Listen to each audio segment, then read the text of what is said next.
ରାଜନୀତିରେ କିଛି ଫଳାଫଳ କେବଳ ସଂଖ୍ୟା ନୁହେଁ, ବରଂ ଗୋଟେ ଗୋଟେ ରହସ୍ୟ।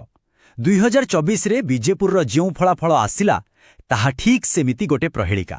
ଗୋଟିଏ ନିର୍ବାଚନରୁ ଆଉ ନିର୍ବାଚନ ଭିତରେ ମାତ୍ର 5 ବର୍ଷରେ ଏତେ ବଡ଼ ପରିବର୍ତ୍ତନ ହେଲା କେମିତି? ଆସନ୍ତୁ ଏହି ରାଜନୈତିକ ରହସ୍ୟର ପରସ୍ତ ପରସ୍ତ ଖୋଲିବା। ତେବେ ଏହି ପୂରା କାହାଣୀର କେନ୍ଦ୍ରରେ ଅଛି ବିଜେପୁର, ପଶ୍ଚିମ ଓଡ଼ିଶାର ବରଗଡ଼ ଜିଲ୍ଲାରେ ଥିବା ଏକ ଗୁରୁତ୍ୱପୂର୍ଣ୍ଣ ନିର୍ବାଚନ ମଣ୍ଡଳୀ। ଆମର ସମସ୍ତ ବିଶ୍ଳେଷଣ ଆଜି ଏହି ମାଟି ଆଉ ଏଠାକାର ଲୋକଙ୍କର ରାୟ ଉପରେ ହିଁ କେନ୍ଦ୍ରିତ ରହିବ। ଏ ସଂଖ୍ୟାଟାକୁ ଟିକେ ଦେଖନ୍ତୁ, 67188।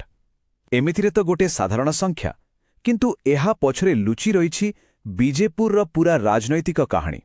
2019ରୁ 2024 ଭିତରେ ଠିକ୍ ଏତିକି ଭୋଟ ଗୋଟେ ପଟୁ ଆରପଟକୁ ଚାଲିଗଲା।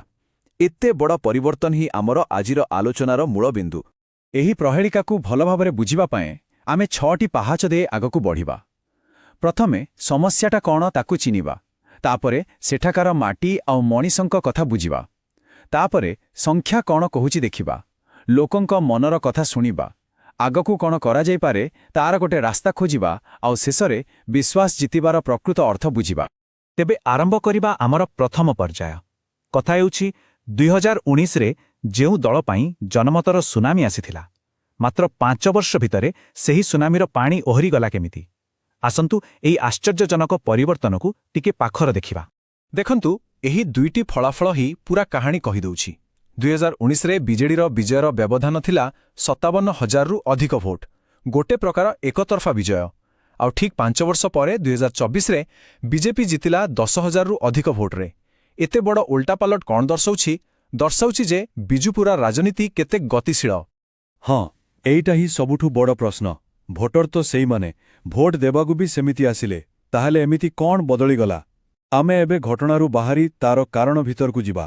କୌଣସି ବି ରାୟକୁ ବୁଝିବାକୁ ହେଲେ ନା, ପ୍ରଥମେ ସେ ମାଟିକୁ ଆଉ ସେଠାକାର ଲୋକଙ୍କ ମନକୁ ବୁଝିବାକୁ ପଡ଼େ।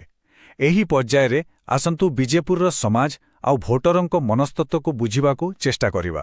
ଦେଖନ୍ତୁ, ବିଜେପୁର ମୁଖ୍ୟତଃ ଏକ ଚାଷୀମୂଲ୍ୟର ଅଞ୍ଚଳ। ଅଧିକାଂଶ ଲୋକଙ୍କ ଜୀବିକା ଚାଷ ଉପରେ ହିଁ ନିର୍ଭର କରେ।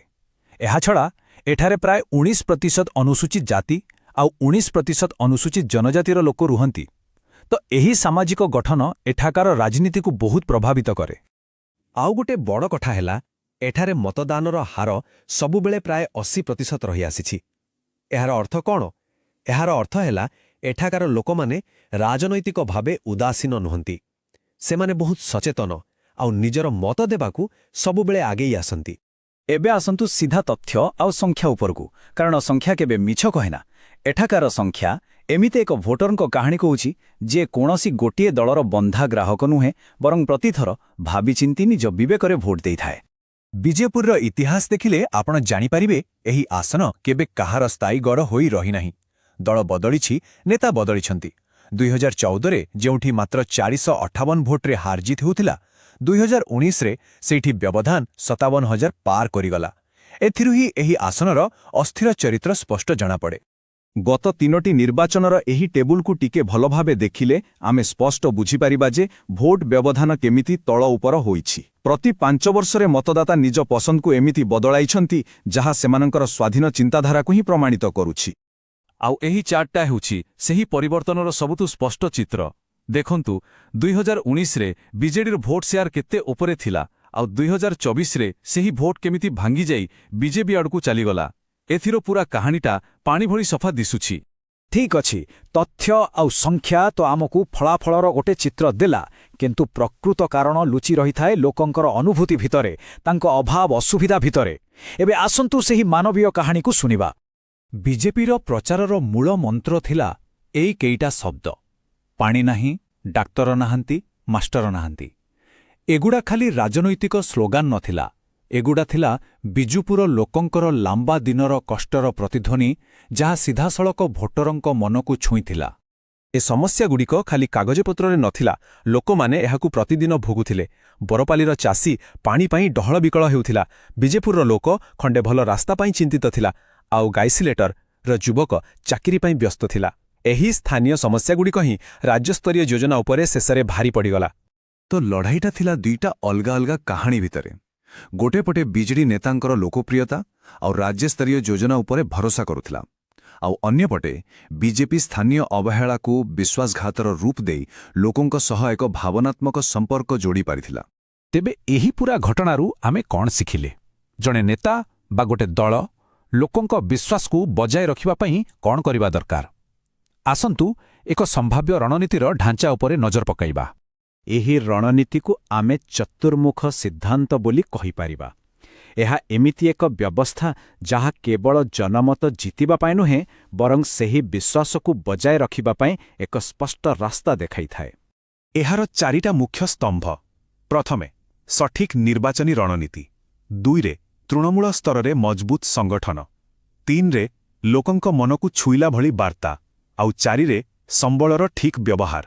ଏହି 4ଟି ମିଶିଲେ ହିଁ ଏକ ଦାୟିତ୍ୱବାନ ଓ ଲୋକାଭିମୁଖୀ ବ୍ୟବସ୍ଥା ତିଆରି ହୁଏ। ଆଉ ଏହାକୁ କାର୍ଯ୍ୟକାରୀ କରିବା ପାଇଁ ଏକ 90 ଦିନିଆ ଯୋଜନା। ଦେଖନ୍ତୁ କେତେ ସରଳ।